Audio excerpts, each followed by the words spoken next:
Hello and welcome to Word on the Street. I'm your host, Rob Walters, and today I have the honor of talking with Bristol, or Hard Rock Bristol Casino and Hotel, or Hotel and Casino. You're the president? That's correct. And this is Allie Evangelista.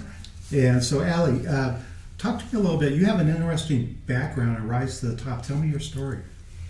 Well, story starts all the way in South America. I'm from Brazil, hence the accent. I've been in the U.S. for over 25 years now, so more in the U.S. as an adult than, my life in Brazil, but the accent's still there. I tell people when I first moved here, I tried to sound American, and I worked so hard on it, and then I would meet people like you, and I would say hello, and you would be like, where are you from? Yeah. And I was like, wow, I cannot even get away with a simple hello. So I realized the whole accent was there to stay, and I had to embrace it. And as soon as I got over the fact that, I do sound different, things felt better. So I've been in the U.S. For 26 years now, and I love it here. Grew up and went to school in Brazil. I had an opportunity to do an internship at Walt Disney World in Orlando, Florida, when I was finishing my college degree in hospitality, and met my husband there doing one of the classes. And as you can imagine, we started dating. I went back to Brazil, and long distance, when you don't even have much access to the technology we have today, makes it very hard. So I moved to the U.S. with a suitcase, and all in name of love, hoping that things would work out, and here I am. Okay. What was your first job with the company? So I've been with Hard Rock for 3 years now here in Bristol, but when I first started in the U.S., if you want to go back to when I moved here with a suitcase, I actually had to learn how to be an American, right? I talked about trying to sound like an American, but the truth is I've had jobs before in Brazil, but I never worked in the U.S. So I needed to learn the ins and outs of what it sounded and felt like to be in the workforce here. And so I took a job in hospitality as a hotel housekeeper in Orlando, Florida, and I clean rooms and International Drive, where all the tourists come to visit, Disney. And I started my career there, and I knew I wanted to be in hospitality because that's what I went to school for. And I was able to work front office, and I was able to work a little bit of food and beverage, setting up the breakfast for the folks in the morning, right?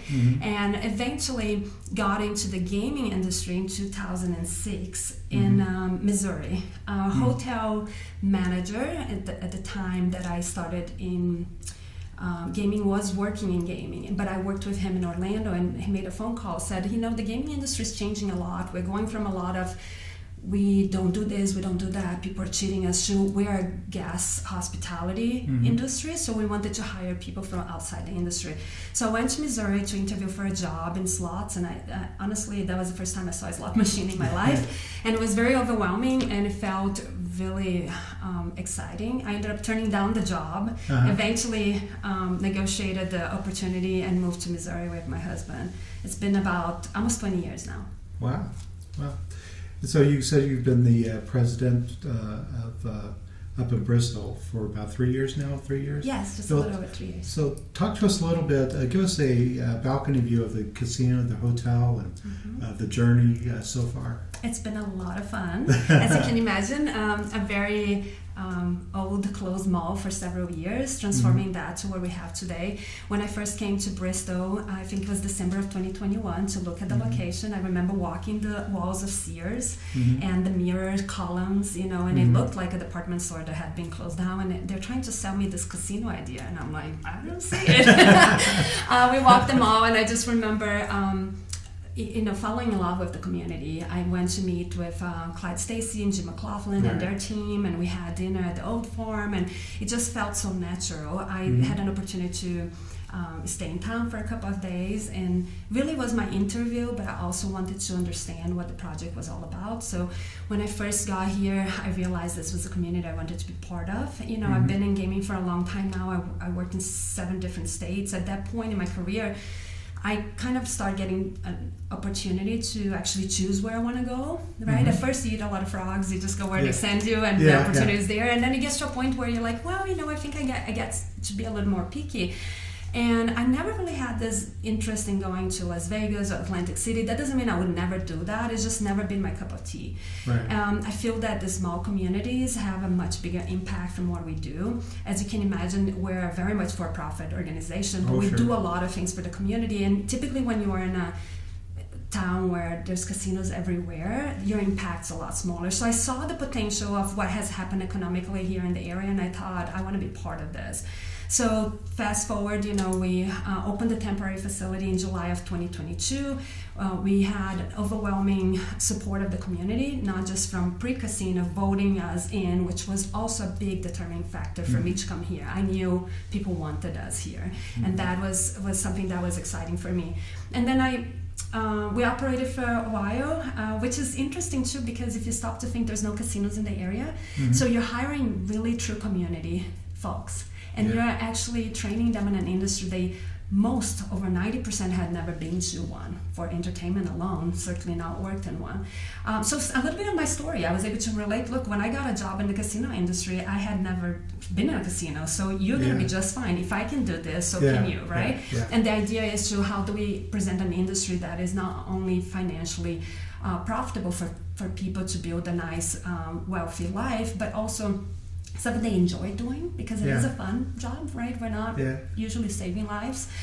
We really are promoting fun and entertainment, and then give the opportunity for people to grow. So in November, we opened the permanent, and I'll tell you the journey has been a learning one, challenging, but also a lot of learnings, because building a property from scratch is not something I had done before. I've expansions, built hotels, but this is from scratch. And we did realize during this process that Sears was not the option. We realized that a column every 20 feet was not going to work for a casino, so we teared everything down and we built from scratch, which I was very happy with, because our end product is amazing. Wow. So talk to me a little bit about what are some of the daily challenges of running a property like that? So for start, we're 24/7. You never close. So before I even got to meet with you, I read all my reports of everything that happened while I was sleeping. As you can imagine, there's thousands of people through the door every day, whether it's a slow Tuesday or a very busy Saturday, there's always something that's going to happen.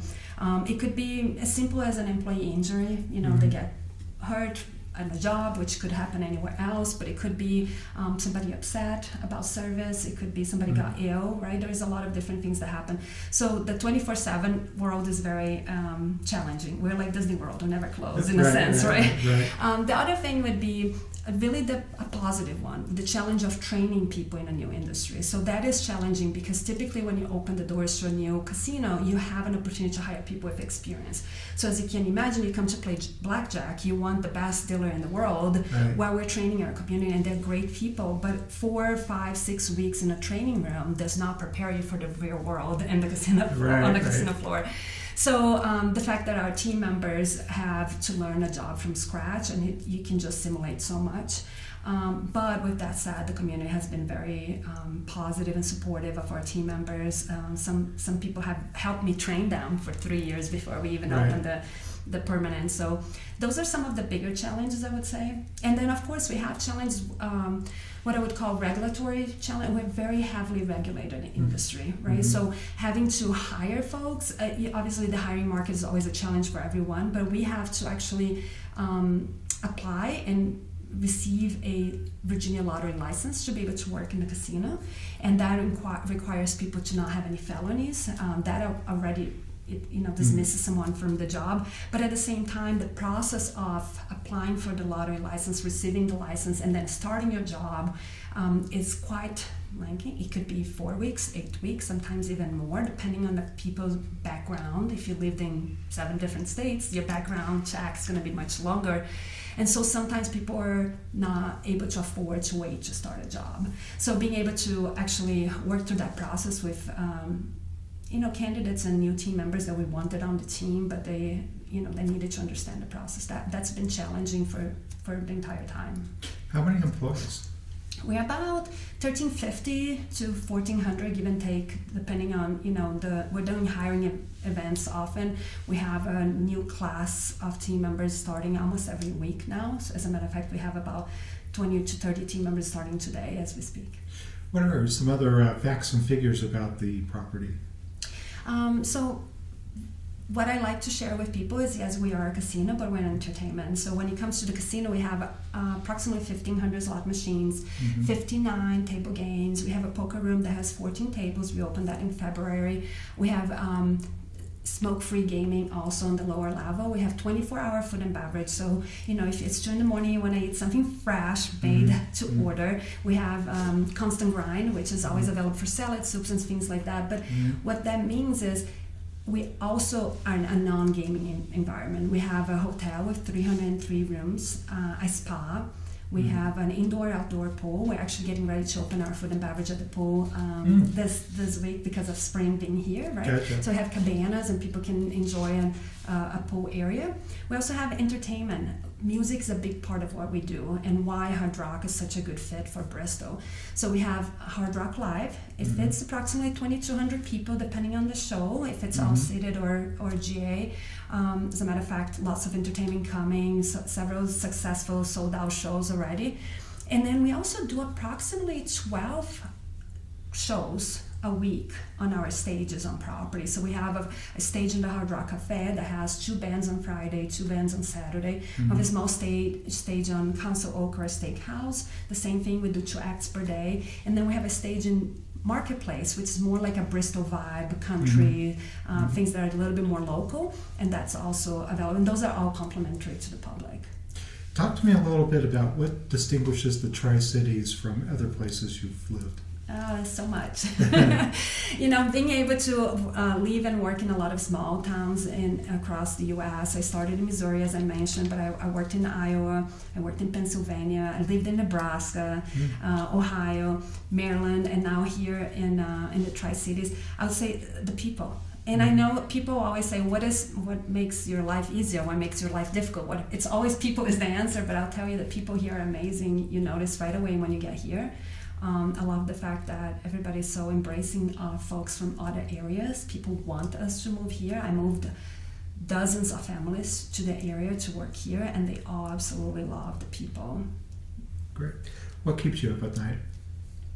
Not much. I sleep quite well, actually. That is one thing I do like is my sleep. But if you would say there are times, obviously, during the process of building, the construction processes was stressful. You have timelines and things like that, and sometimes they're out of your control. I'm an operator. I like to control things, but that means that sometimes it's out of my control that can keep me up at night. Now, things that worry me, obviously, is or things that I work hard to achieve, and maybe it requires an ongoing focus and attention, is really just the development and the growth of our staff, our team, preparing them for the next staff, allowing them to make this a career, not just a job. And that takes time and effort. It's not something that happens overnight. So if you would ask what is my biggest focus right now and what really is getting most of my attention and my team's is how do we prepare people to the next level? How do we prepare people to run this? Because that is a long run. Casinos don't close, right? When I'm done here, somebody else is going to be running. And who is that person? Right. And so those are the things that it doesn't happen overnight. You have to put an ongoing focus on. Talk to me a little bit about Hard Rock's core mantras and social responsibility and how you give back to the community.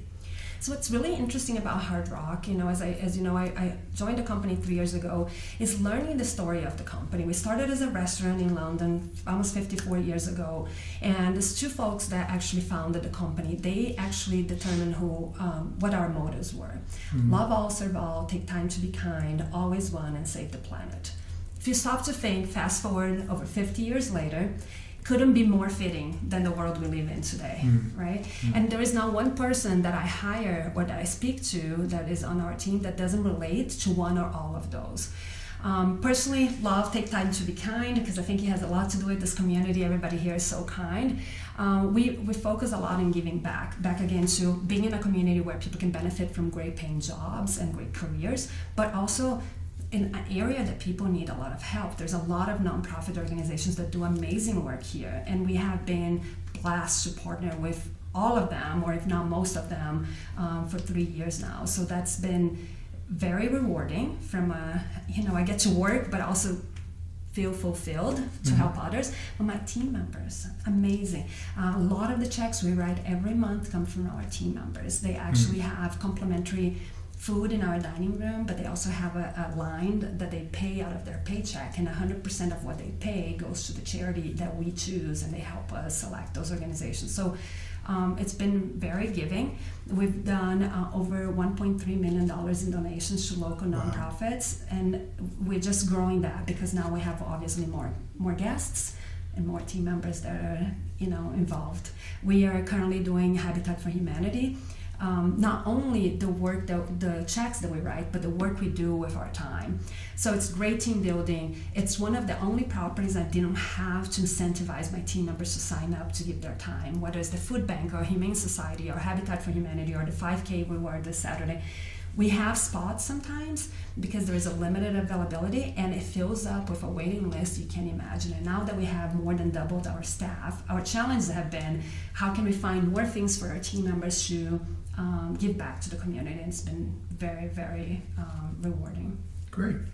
So what's next for the casino, the hotel, and for you? So yeah, we've been operating for a little bit over 4 months now. As you can imagine, things are just now getting into place. Some of the people that have been with us for pre-opening are getting more comfortable with their jobs. So we continue to focus and make sure we get better at what we do because we're still not there, right? Back again to having to train most of our staff from day one. I think getting better at what we do to make sure that when people do come, they have a great time, the best time they can, whether it's the quality of the food, the way things look, the way we greet people, the hotel room experience, now opening the pool. All of that is really important to us. But we are always looking ahead. So now that we are operating, we're starting to think, what else do we need? We do know that we don't have a big enough hotel. And what I say about that is that we always knew that we need much more, but we always phased this project in. So what I tell people all the time, we open in November, the permanent facility, but it's our first phase. The community and the results of the property will determine what comes up next. Whether it's more hotel, we do know we need more parking. We're developing the parking for our team members across the street now. We have acquired that lot and have been in development. Convention business, we have been we've seen a huge amount of people wanting to do business with us, and we are able to accommodate some, but we're not able to accommodate all because we don't have all the space we need. The truth is there's a big portion of the mall or that property that has not been developed, and now it's up to me and you, the community, to decide how we are going to utilize that space based on the results we produce and also the needs of the community. How you get input from the community on what they want to see there? Just for instance, just requests that we're receiving for banquets and group sales is telling me I need more, right? So when you're listening, obviously when it comes to service and expectations of the experience of what we have to offer today, we actually have several metrics that we evaluate. I actually have a director of guest satisfaction that all he does is listen to our guests from surveys, online reputation, all of that, and we adjust accordingly. But then there is the strategic thinking. What do we do next? It's really paying attention to where are we overrun? Where are the restaurants basically at capacity? A good example is we have not launched everything we wanted to launch because we want to train people and be able to kind of layer up. Right. So we just started to go at the Hard Rock Cafe, which we didn't have at first because we want to make sure that people coming to dine get the best experience until we're able to open up for that.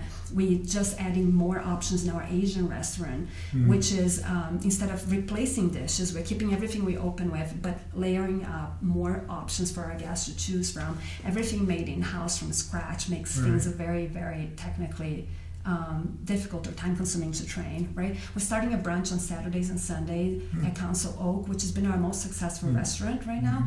And that starts now with the spring. We have a patio that we are opening, and it's going to be a different experience of a brunch. It's a buffet kind of style plus add-ons. You can have things such as lobster waffle, instead of just the eggs Benedict. So there's a few things that are very unique to our property and just a great experience now that the weather is getting nice and we can go outside. So what's your favorite game and why? I like to play craps. Okay. So table games are always more engaging to me just because I do like the people interaction. Here makes it a little difficult because we don't have other casinos very close by. Like in other markets where I worked, I used to throw a rock and hit a casino, right? Which makes competition very challenging, but also allowed me to go have some fun. Yeah. We don't play at our properties, as you can imagine. That is not something we can do with our regulatory compliance. So I don't really play as much, but when I do, I love to play craps. I love the interaction with other players and with the dealers. So Gotcha. back to, we're not just a gaming industry. People sometimes miss the fact that we started as a restaurant, and therefore that's a big core of who we are, music and food. All of the companies that I worked for before did good with food. You know, we go to Vegas, eating at the restaurants is really a great thing to do. Hard Rock's is special because we make everything from scratch. We do not buy one salad dressing. We make our croutons. We peel our potatoes. We literally make our barbecue sauce, our tortilla chips. The taco joint we have, we make the masa and we press our tortillas fresh.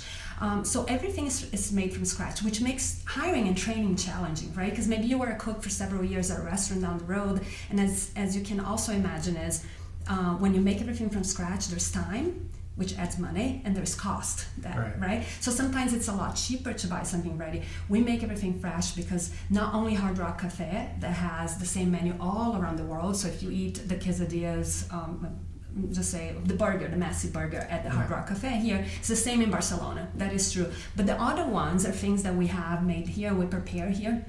And even our burgers at the cafe, we actually make them by hand daily.